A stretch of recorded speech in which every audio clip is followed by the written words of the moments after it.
বিচারক অনির্বাণ দাস। আগামী সোমবারই কিন্তু সর্বোচ্চ সাজা ঘোষণার প্রক্রিয়া আছে এবং সোমবারই সঞ্জয়ের বিরুদ্ধে সাজা ঘোষণা করবে শিয়ালদা আদালতের বিচারপতি। আজ বিএনএসএ 64, 66 এবং 103-এর এক ধারায় দোষী সাব্যস্ত করা হয়েছে অভিযুক্ত সঞ্জয় রায়কে। কর্তব্যরত অবস্থায় তরুণী চিকিৎসককে ধর্ষণ ও শিহরণ জাগানো খুনের ঘটনার পর 5 মাস 9 দিনের মাথায় রায় ঘোষণা করল শিয়ালদা আদালত। দীর্ঘদিন ধরেই কিন্তু শিয়ালদা আদালতের বিচার প্রক্রিয়া চলছিল অভিযুক্ত সিভিক ভলান্টিয়ারের বিরুদ্ধে। আর আজ 18ই জানুয়ারি সাজা ঘোষণার কথা ছিল, আজ সর্বোচ্চ সাজা ঘোষণার কথা ছিল সঞ্জয় রায়ের বিরুদ্ধে। চূড়ান্ত রায়দানের কথা ছিল আজ, তা পিছিয়ে আগামী সোমবার হলো। আগামী সোমবারই কিন্তু সঞ্জয়ের বিরুদ্ধে সাজা ঘোষণা করবে শিয়ালদা আদালতের বিচারপতি।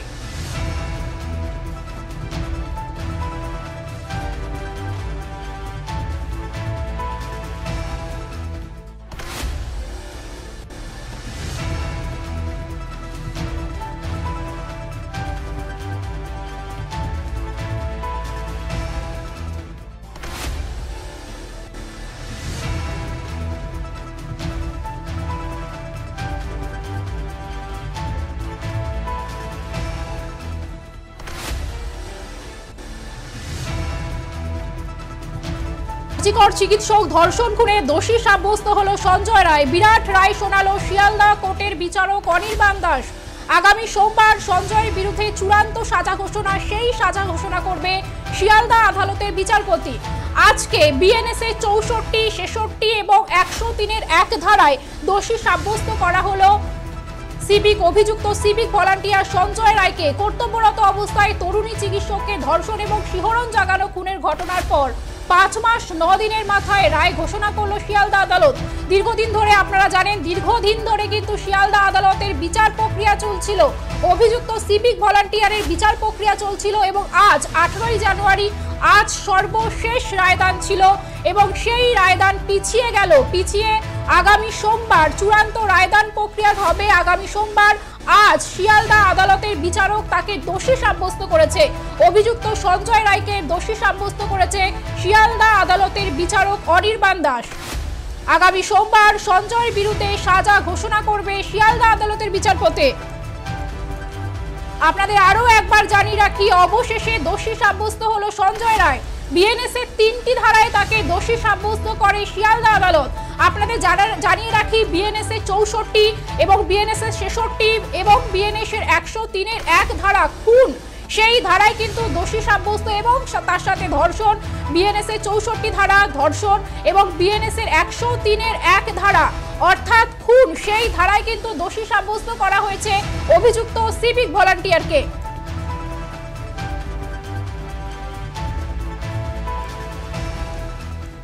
সোমবার আছে চূড়ান্ত রায়দান প্রক্রিয়া। আজ দোষী সাব্যস্ত করা হয়েছে অভিযুক্ত সিভিক ভলান্টিয়ারকে। আপনাদের আরো একবার জানিয়ে রাখি, অবশেষে দোষী সাব্যস্ত হলো সঞ্জয় রায়। বিএনএসএ 3টি ধারায় তাকে দোষী সাব্যস্ত করা হয়েছে। বিএনএসএ 64, বিএনএসএ 66 এবং বিএনএসএর 103-এর এক ধারায় দোষী সাব্যস্ত করা হয়েছে অভিযুক্ত সিভিক ভলান্টিয়ারকে।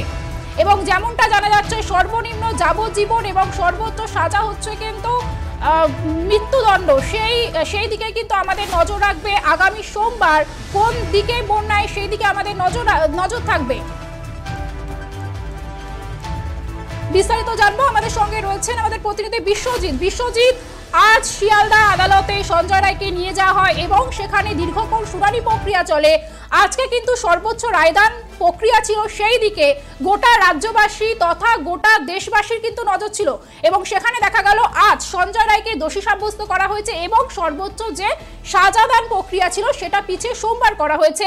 এবং আদালত চত্বরে আজকে গোটা যে চিত্রটা উঠে এলো, কি জানতে পারছো, কি সওয়াল জবাব প্রক্রিয়া চলেছে, তুমি এতক্ষণ কিন্তু শিয়ালদা আদালত চত্বরে ছিলে, কি জানতে পারছো এই বিষয়ে? সঙ্গীতা, তোমাকে প্রথমে জানিয়ে রাখি, আরজিকর তরুণী চিকিৎসক ধর্ষণ খুনের দোষী সাব্যস্ত সঞ্জয় রায়। বিরাট রায় শোনালো শিয়ালদা কোর্টের বিচারপতি অনির্বাণ দাস। আগামী সোমবারই সঞ্জয়ের বিরুদ্ধে সাজা ঘোষণা করবে শিয়ালদা আদালতের বিচারপতি। বিএনএসের 64, 66 এবং 103-এর এক ধারায় দোষী সাব্যস্ত করা হয়েছে অভিযুক্ত সঞ্জয় রায়কে।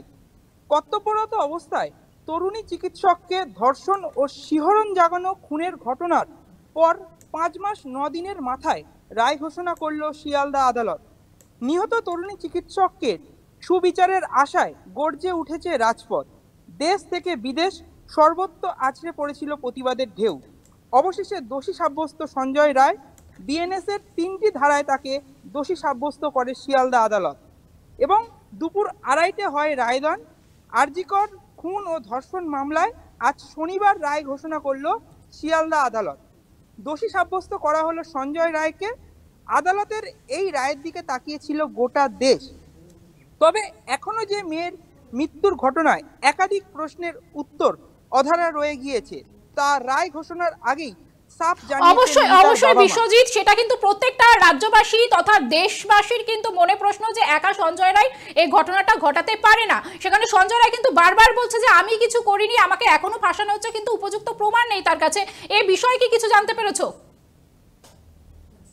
দেখো সঙ্গীতা, গত 11 নভেম্বর শুরু হয় বিচার প্রক্রিয়া, তারপর কেটে গিয়েছে 2 মাস। অবশেষে আজ শনিবার ঐতিহাসিক রায় ঘোষণা করলেন শিয়ালদা কোর্টের বিচারপতি অনির্বাণ দাস। দোষী সাব্যস্ত হলেন সঞ্জয় রায়। সাজা ঘোষণা আগামী সোমবার। যদিও এদিন কাঠগড়ায় দাঁড়িয়ে সঞ্জয় রায় বলেন, আমি নির্দোষ, আমাকে ফাঁসানো হয়েছে। আরও কিছু বলার চেষ্টা করলে বিচারপতি দাস বলেন, আপনার সব বক্তব্য সোমবার শোনা হবে। সঙ্গীতা, অবশ্যই, কিন্তু বিশ্বজিৎ তোমার কাছে আসবো, যেখানে প্রত্যেকটা দেশবাসী রাজ্যবাসীর মনে প্রশ্ন, সেখানে আজকে সওয়াল জবাব যে প্রক্রিয়া চলছিল সেখানে দু তরফের যে আইনজীবী তাদের মধ্যে ঠিক কি কথোপকথন হয়েছে, কি বিস্তারিত জানতে পারছো? বিস্তারিত জানবো। দেখো, অবশেষে শনিবার 12 মিনিটেই সিবিআই তথ্য প্রমাণের উপর ভিত্তি করে সঞ্জয়কে দোষী সাব্যস্ত করলো শিয়ালদা আদালতের বিচারপতি এবং আরজিকর ও খুন ও ধর্ষণ মামলায় আজ শনিবার রায় ঘোষণা করেছে শিয়ালদা আদালত। তবে অবশেষে যে বিচার প্রক্রিয়া, সেই বিচার প্রক্রিয়া সেইভাবে সোমবারই জানা যাবে। সেই বিচার প্রক্রিয়ার অর্থাৎ বিরাট রায় শোনালো শিয়ালদা কোর্টের বিচারক অনির্বাণ দাস। আজ সঞ্জয় রায়ের কিন্তু যে সর্বোচ্চ রায়দান, সেই সর্বোচ্চ রায়দান প্রক্রিয়া ছিল, অর্থাৎ আগেই কিন্তু সেটা ডিক্লেয়ার হয়ে গেছিল যে 18 জানুয়ারি সেটা হবে, সেই রায়দান হবে, কিন্তু তা পিছিয়ে সোমবার হলো। আপাতত ধন্যবাদ তোমায় বিশ্বজিৎ। রায় শোনালো শিয়ালদা কোর্টের বিচারক অনির্বাণ দাস। আগামী সোমবার সঞ্জয়ের বিরুদ্ধে সাজা ঘোষণা করবে শিয়ালদা আদালতের বিচারপতি। এখন আপাতত তাকে দোষী সাব্যস্ত করা হয়েছে। যে খবরের দিকে আপনার নজর রেখেছেন, দোষী সাব্যস্ত হলো কিন্তু অভিযুক্ত সিভিক ভলান্টিয়ার এবং যে রায়দান প্রক্রিয়া ছিল সেই রায়দান প্রক্রিয়া পিছিয়ে গেছে। আগামী সোমবার সেই রায়দান প্রক্রিয়া চলবে। আজ দোষী সাব্যস্ত করা হয়েছে সঞ্জয় রায়কে এবং বিএনএস এর 3টি ধারা, সেই 3টি ধারায় কিন্তু দোষী সাব্যস্ত করেছে বিচারক। কি সেই 3টি ধারা? বিএনএস এর 64, বিএনএস এর 66 এবং বিএনএস এর 103-এর 1 ধারা, অর্থাৎ 64, সেই 64 ধারা কিন্তু নির্দেশ করে ধর্ষণ এবং 103-এর 1 ধারা, সেই 1 ধারা কিন্তু খুন। সেই ধারাগুলোতে কিন্তু অভিযুক্ত হয়েছে, দোষী সাব্যস্ত হয়েছে সঞ্জয় রায়। আপনারা জানেন, কর্তব্যরত অবস্থায় তরুণী চিকিৎসককে ধর্ষণ এবং শিহরণ জাগানো খুনের ঘটনার পর 5 মাস 9 দিনের মাথায় আজ রায় ঘোষণা করলো শিয়ালদা আদালত। সেখানে দোষী সাব্যস্ত হলো সঞ্জয় রায় এবং যে সর্বোচ্চ রায়দান ছিল সেই সাজা ঘোষণার রায়দান কিন্তু পিছিয়ে সোমবার হয়েছে। সেই দিকে আমাদের অবশ্যই নজর থাকবে।